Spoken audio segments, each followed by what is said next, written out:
¿Estaba para grabar ya? Ahí está.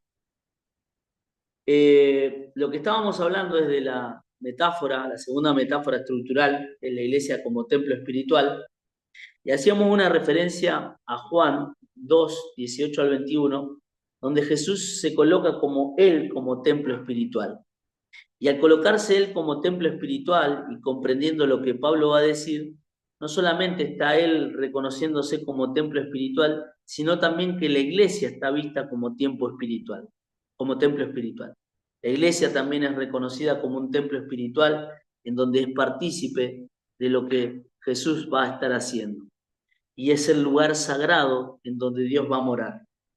Y siguiendo con esto, dice precisamente el apóstol Pablo, quien describe a la iglesia como un templo, con la del templo, o el edificio en cuestión es un templo.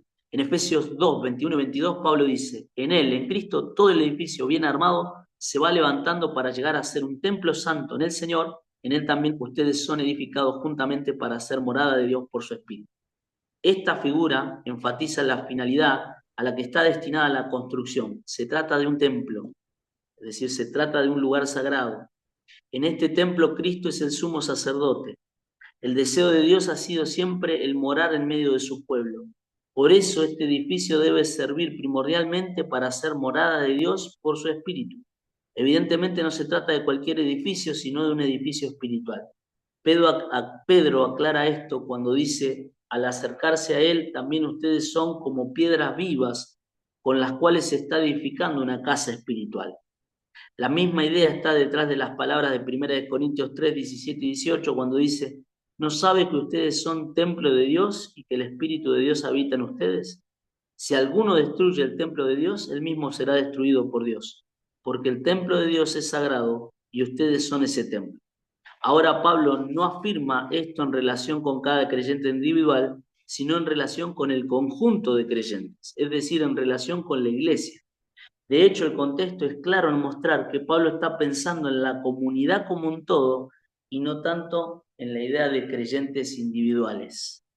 Es interesante esta idea del templo, no como un solo creyente o un solo individuo, sino como la iglesia, el conjunto de hermanos que son considerados templos donde Dios mora y donde Dios viene a hacer su habitación.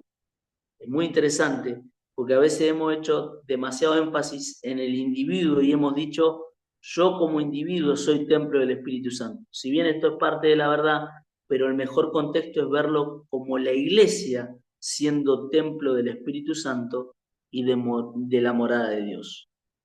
Otra de las figuras estructurales dentro de las imágenes estructurales dentro del concepto de iglesia es la iglesia como columna y fundamento. La iglesia como columna y fundamento. Otra interesante figura estructural de la iglesia es la que Pablo presenta en 1 Timoteo 3:15, donde habla de la iglesia como la casa de Dios, la iglesia del Dios viviente, columna y fundamento de la verdad. El término griego estilos es una palabra antigua para pilar o columna, mientras que fundamento, hedraioma, se refiere a aquella que apoya o soporta o sostiene.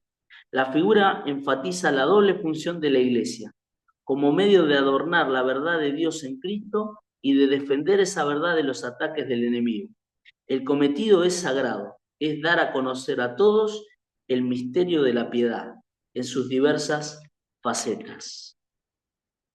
Este concepto de la iglesia como fundamento y como columna de la verdad es muy interesante porque nos muestra una imagen sólida de lo que es la iglesia. La iglesia debe ser la sostiene, la vive y la puede justamente llevar a ejercer. De ahí que sea fundamento y que sea un pilar en donde la verdad se sostiene y se proclama. Es muy interesante para tener en cuenta esta imagen. Y la última imagen del modelo estructural es la iglesia como candelabro. La iglesia como candelabro. La figura de la iglesia como candelero aparece en Apocalipsis 1, del 9 al 20, y dice el versículo 20, esta es la explicación del misterio de las 7 estrellas que viste en mi mano derecha y de los 7 candelabros de oro. Las 7 estrellas son los ángeles de las 7 iglesias y los 7 candelabros son las 7 iglesias. El candelero o candelabro en cuestión es la menorá del Antiguo Testamento, que tiene 7 brazos y se utiliza como objeto sagrado del culto, haciéndolo arder día y noche en el tabernáculo. La figura destaca la finalidad principal de la iglesia, que es la de alumbrar a Cristo y reflejarlo. Preciosa figura, la de un candelabro que está encendida en sus 7 ramas y que está mostrando cómo Cristo debe arder en medio de la iglesia, cómo Cristo debe iluminar a la iglesia y debe arder en medio de ella. Preciosa figura para tenerla también en cuenta.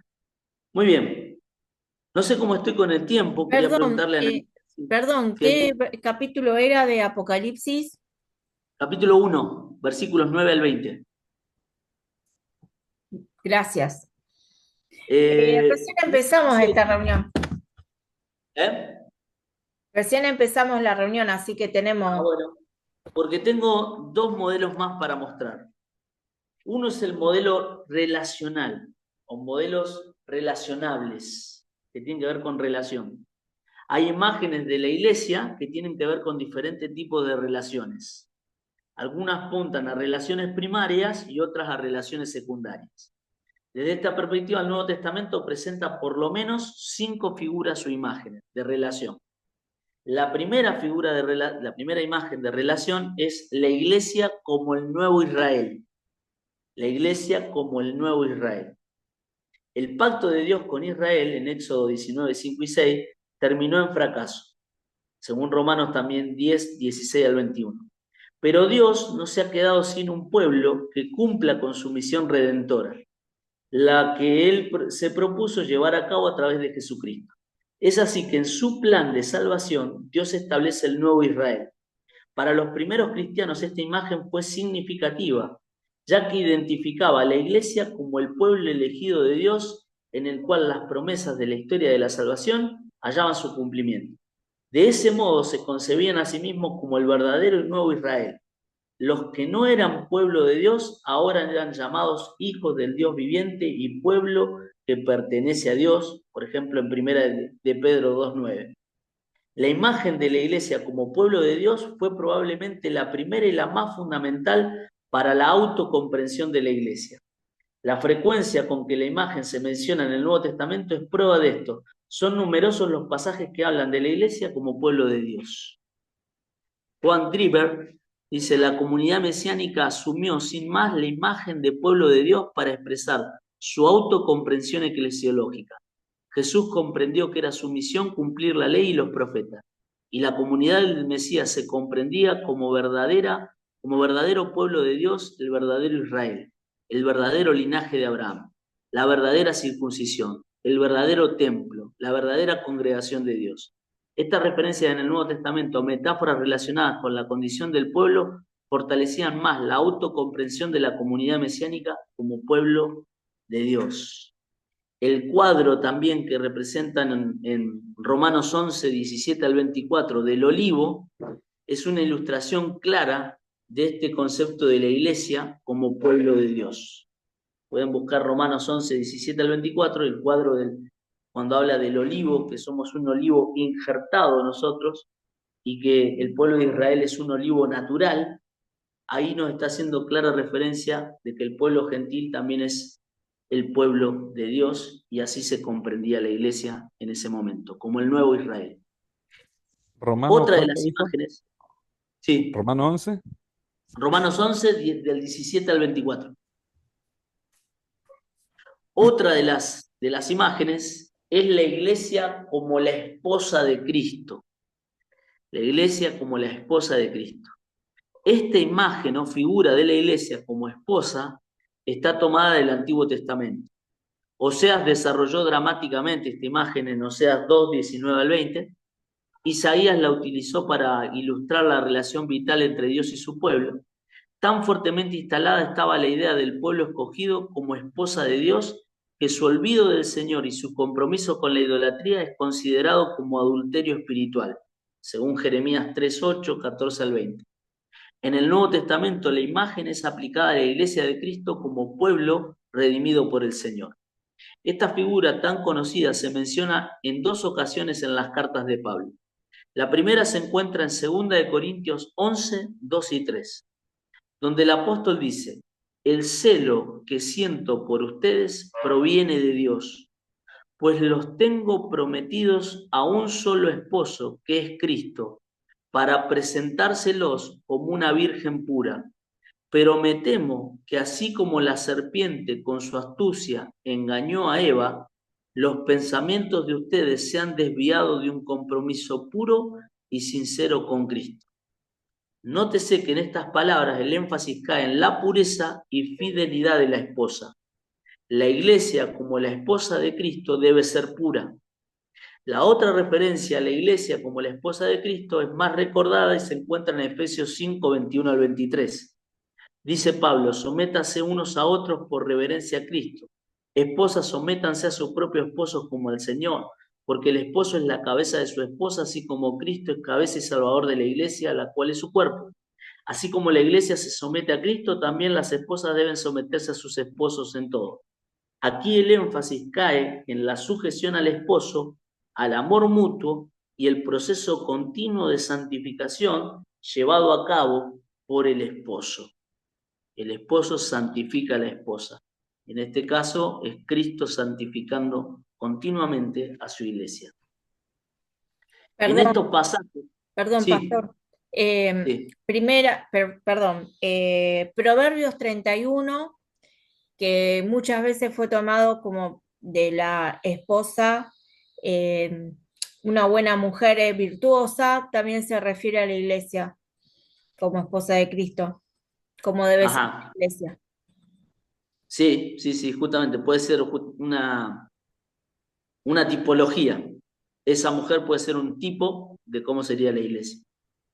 Sí, sí, Sí, todas aquellas comparaciones que también hace Salomón, ¿no? En Cantar de los Cantares también se refiere a la iglesia. también, también es interpretado como una relación de Más que Cristo y lo la iglesia. romántico y todo eso que puede llegar a ser también alguna esposa de él, Sí, sí, de hecho lo es, sí. este, Históricamente lo es.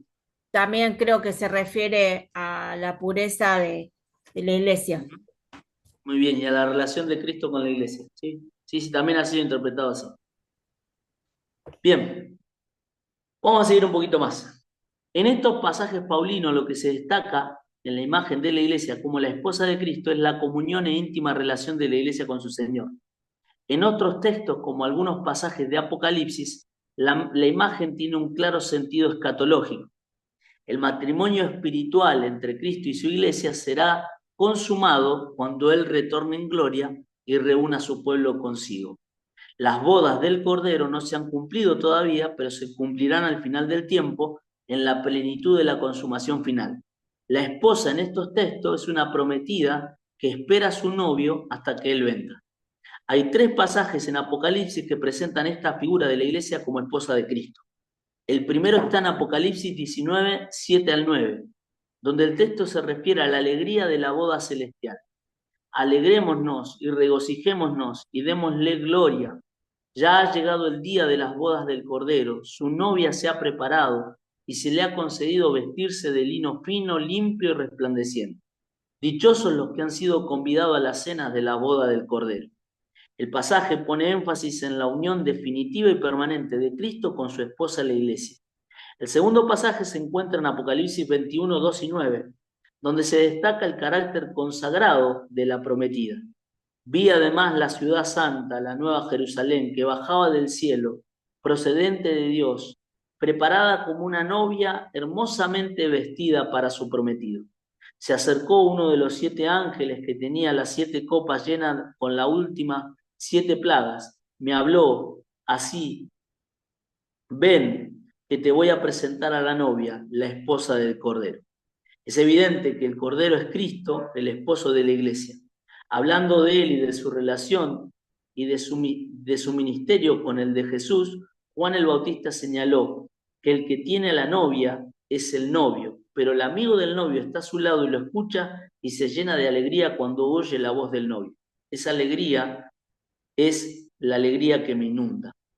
El tercer pasaje es el de Apocalipsis 22, 17 y dice: el espíritu y la novia dicen ven.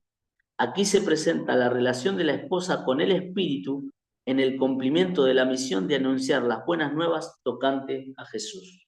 En el último pasaje, el Espíritu y la novia dicen ven, justamente reconoce la labor del Espíritu de anhelar el regreso del Señor y de seguir proclamando que el Señor está cerca y que el Señor vuelve. Seguimos adelante con otra de las imágenes. La iglesia como compañerismo espiritual. La iglesia como compañerismo espiritual. Según la Biblia, es un compañerismo espiritual muy especial. ¿Qué es lo que compartimos? Por un lado, la iglesia es la congregación de los santos. Como dice Salmo 89:7, Dios es muy temido en la asamblea de los santos, grande y portentoso sobre cuantos lo rodean. Por otro lado, la iglesia es la congregación de los rectos. En este sentido, el poeta bíblico nos dice, alabaré al Señor con todo el corazón en la asamblea en compañía de los rectos. La señal de este compañerismo espiritual se hace patente en dos elementos. Por un lado, en la unidad del espíritu, que la comunidad pone de manifiesto. Es por esto que, como indica Pablo, es necesario que nos mantengamos siempre amables, humildes, pacientes, tolerantes unos con otros en amor. Y debemos esforzarnos por mantener la unidad del espíritu mediante el vínculo de la paz. El otro elemento que pone en evidencia la calidad de nuestro compañerismo espiritual en la iglesia es el tipo de vida que vivimos. En Efesios 5:15 al 20, Pablo nos llama la atención sobre nuestra manera de vivir como individuos y como comunidad de fe. Esa es la iglesia como compañerismo espiritual. Y por último, el cuarto es la iglesia como familia o casa de Dios. Hay una diversidad de hijos en la familia de Dios y el apóstol Pablo menciona por lo menos judíos y gentiles como parte de la familia formada por Cristo. Y señala que por medio de él tenemos acceso al Padre por un mismo espíritu. De esta manera la iglesia se configura como una familia de Dios en la que sus integrantes son hermanos en el más pleno sentido del término. No lo son en el sentido de una mera camaradería, simpatía o familiaridad natural, sino que se llaman hermanos en un sentido escatológico, fundado cristológicamente. Son hermanos en Cristo, según Colosenses 1 y 2. Es por la adopción del Padre a través del Hijo en el poder del Espíritu Santo que la iglesia se constituye en familia. Los miembros de esta familia no lo son por naturaleza, sino por adopción. Esta es una familia muy especial porque la relación con el Padre es a través de la fe. Se trata de lo que Pablo denomina como familia de la fe, pero también se trata de una casa espiritual, para utilizar la expresión de Pedro. En otros pasajes, como 1 de Timoteo 3:6 y 10:21, tanto un edificio como al conjunto de personas que viven en una casa y mantienen una relación filial entre sí, es decir, la familia que vive bajo un mismo techo. Y por último, la iglesia como ciudad celestial, la última imagen de la categoría relacional, es en Apocalipsis 21:1 al 4 y 10 y 11. Se presenta la imagen de la iglesia como una ciudad celestial. La figura destaca el origen celestial de esta nueva relación social, su pureza y perfección. Todo en esta ciudad habla de la luz, gloria y perfección. El santuario que fue el lugar de la manifestación de la gloria de Dios en la tierra, que llega a ser ahora el foco de su resplandeciente luz en la edad eterna. El autor de la carta a los hebreos dice sobre el particular: ustedes se han acercado al monte Sión, a la Jerusalén celestial, a la ciudad del Dios viviente. Se han acercado a millares y millares de ángeles, a una asamblea gozosa, a la iglesia de los primogénitos inscritos en el cielo. Se han acercado a Dios, el juez de todos, a los espíritus de los justos que han llegado a la perfección. Se trata pues de una sociedad perfecta en la que impera la seguridad, el orden, la justicia, la paz y la verdadera libertad. Y todo esto con la realidad de que Dios mora en medio de ellos. Esta es la última figura, la iglesia como una ciudad celestial. Nos queda, si nos da tiempo, quiero saber si tenemos tiempo, nos queda uno más, que es el modelo personal. ¿Nos da el tiempo? Sí, tenemos 20 minutos más casi. Bien, la última figura y la última categoría, el modelos personales. De todas las imágenes o cuadros de la iglesia que presenta el Nuevo Testamento, los más profundos emotivamente son aquellos que describen a la iglesia como una persona que tiene con esta persona íntimo, confiado de la relación que mantiene con el Señor. En este sentido, hay dos figuras o dos imágenes que se destacan. La primera es la iglesia como una virgen pura, en este modelo personal, la iglesia como una virgen pura. Pablo dice en 2 Corintios 11:2, en relación con los creyentes de la iglesia de Corinto, el celo que siento por ustedes proviene de Dios, pues lo tengo prometido a un solo esposo, que es Cristo, para presentárselos como una virgen pura. En estas palabras el apóstol está repitiendo una metáfora bastante frecuente en el Antiguo Testamento, es decir, la imagen del pueblo de Dios como una virgen a quien el Señor toma como esposa. La imagen que utiliza el apóstol está tomada de las costumbres que se regían en el compromiso matrimonial judío. Era natural entonces que Pablo utilizara la metáfora del matrimonio para caracterizar a la iglesia de Corinto como esposa de Cristo.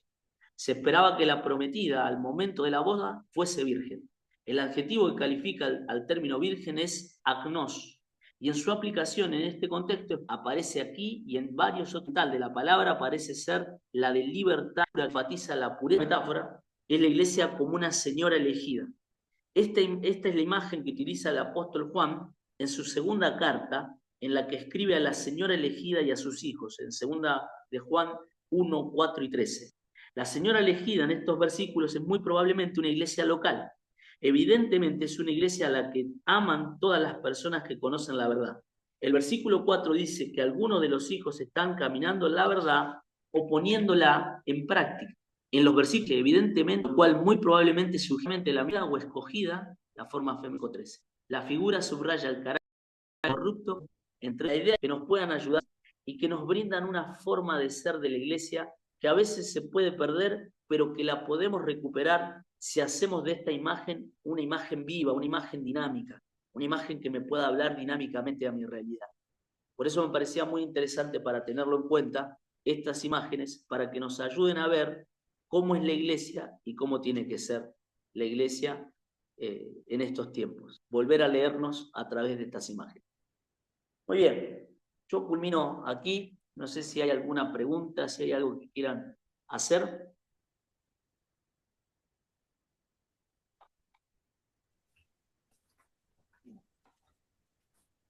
Bueno, yo pienso que si bien la iglesia debe ser santa y pura, como recién acabamos de ver, también creo que la iglesia en general, estoy hablando de todas las iglesias no reconocidas en el mundo, están, primero que no están unidas como una sola iglesia, segundo que muchas están desviadas, que se han prostituido, como pasó con el pueblo de Israel también. ¿A qué me refiero? A que desviaron su vista y en lugar de seguir evangelizando, están preocupadas por las riquezas físicas y bueno, no están cumpliendo con la gran comisión como se debería hacer, ¿no? Si todas haríamos lo mismo de poder llevar a los pies de Cristo a la humanidad completa, ya se hubiera logrado, ¿no? Y más con tantos y tantos millones que somos al día de hoy.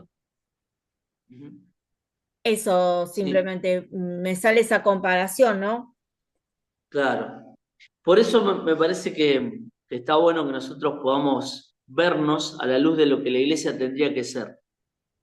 Y por lo menos en la iglesia en donde estamos, caminar hacia ello, caminar hacia esas imágenes de lo que tendríamos que ser.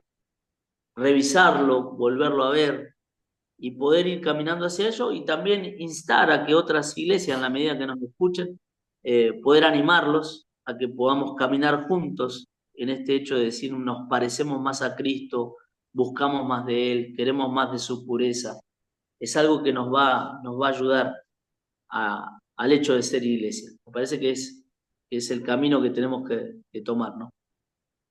Claro, además, Cristo va a venir a buscar una sola iglesia, no a varias y denominaciones peleadas y que no se hablan y que se sacan mano, etcétera, etcétera, sino una sola iglesia y Creo que si no viene es por eso. Bien, sí, bueno, creo que hay varios factores, pero sí, sin duda la parte Sí, de eso, la falta de sí, unidad de la iglesia es es un elemento.